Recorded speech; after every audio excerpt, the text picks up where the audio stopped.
Alright, here we are back with Heavenly Sword. We are not quite to the Flying Fox yet. I think for sure he's in the next video, and this is going to be even more and more fighting, and I'm just kind of practicing a combo there. That's what that was about. I think that was the R1 stance and then just square, square, square, something like that, and it was supposed to be a shield breaker, and I end up trying to use it a few times. I think I'm successful. We'll see here. And this is the Derelict, or the bridge to the Derelict Temple, and there's just a lot of these really weak enemies, which kind of surprised me they were going to give us a little bit of ease with these guys. And I did start using that, I think it's a power stance square, square, square combo, and that was helping out because it does let you start spinning on the final attack, and no one can hit you when you're spinning that way. Like when you're doing that move right there, no one can hit you, and it is a shield breaker, so it does help with these guys who have shields. The other benefit of this bridge is I think, yep, you can knock enemies off the edge if you hit them hard enough, so be sure to try to do that as much as you can, but that's not really going to be good if you want to get those orbs down on the bottom of the screen. And once we're done with this bridge part, there's going to be a cutscene.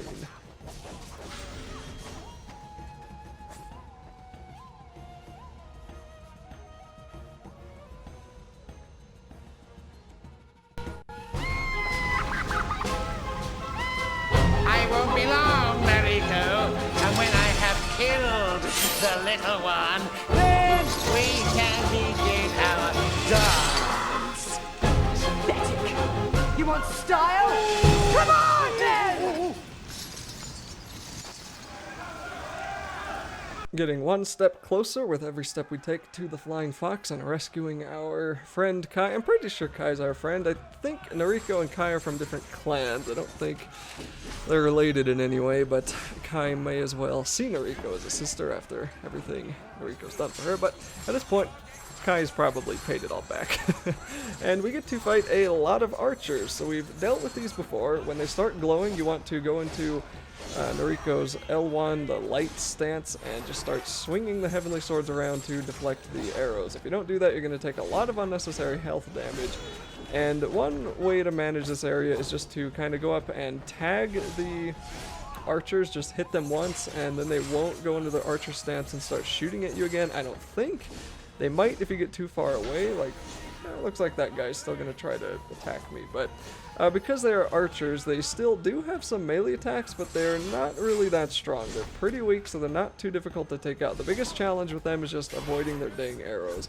And you can also probably see an upcoming puzzle section once we defeat these enemies. There's a wheel there we have to turn, and then a face on the other side of this rather dark canyon. It may just be dark in my editing software, but it looks pretty dark to me, so I don't really know what that's about. But once they are all dead, and I think, there we go, there's one left, you may want to check behind you just to make sure that they're all dead, because there might be a guy here who's still alive, and finally take him out, and then once that message shows up, that means they are, in fact, all dead, and then we can open up the gate. And if you notice, it's going to open up yet another gong, and this was probably the worst puzzle in the game. It just has a very, very tight window. I don't know if I did it the correct way, but the way I did works.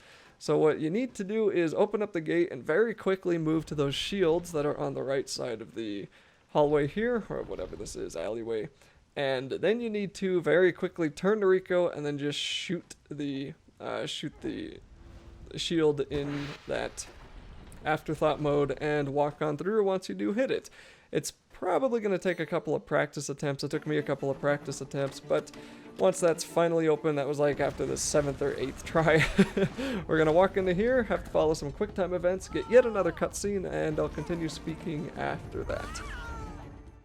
Alright, it looks like I was wrong. There is in fact not a cutscene here. I just died with that quick time event, which is kind of the annoying thing about these, is it's more a memorization of the button presses, not so much playing the game, and if you fail, you know, you go back to the beginning of the QuickTime event, and it's just like, try it again, but don't screw it up this time. And I just don't really know why games thought QuickTime events were a good thing. I'm pretty glad they have all but dropped off. Then again, Devil May Cry, it did come out recently, and so has Bayonetta 2. I mean, Bayonetta 2 is relatively recent, so maybe those games may have QuickTime events still in them, but whatever. So it's just going to be a couple more fighting like this, and then I actually think a real cutscene, and then that'll be the end of the video. Not a whole lot left for me to say. Pretty sure the final, or the next video is going to be the Flying Fox, and that is a fun fight. I can't wait to talk about that one because I do have a couple of complaints. They're fun complaints though, and that'll be it for this video.